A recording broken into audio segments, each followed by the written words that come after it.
Hi, good morning. So hopefully, maganda po yung gising nyo today at happy holiday.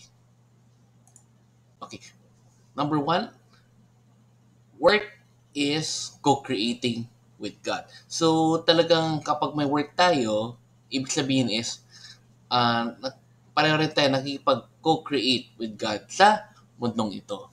Which leads us to number two, everything in creation is meant to be used for us to attain salvation.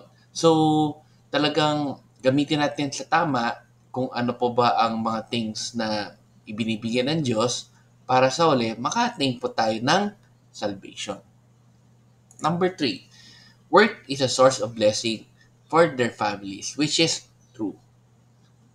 And lastly, the work that we do are for our loved ones. Yun. So, kanina po ba tayo gumagawa ng effort sa pang-araw-araw? I'm sure hindi lang naman po para sa sarili natin. It's more of para sa mga loved ones po natin. Kaya lagi po natin gawin yung work natin na mabuti, lalo na with integrity. Ayan. So, let's end the game with a simple prayer and Father, Son, and Spirit. Amen. Lord, maraming maraming salamat po sa blessing ng work, sa mga may work po ngayon. Sana po yung mga taong wala pong work ay mabigyan niyo po ng opportunities or blessings na makahanap po ng work or business na talagang meant to be sa kanila. Amen. For Son, Spirit. Amen. So Lord, so thank you po sa lahat po ng mga nakikinig. Enjoy po your Labor Day holiday and let's end the game with a simple Thanksgiving daily prayer. Thank you prayer. Lord, thank you very much for all the blessings that you are giving us every day.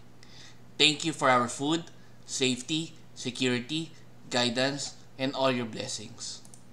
Please avoid us getting sick from all illnesses and forgive us for all our sins. Lord, I pray that all our hopes and dreams will come true in your own time. Again, Lord, thank you for all the blessings that you have given us. Amen.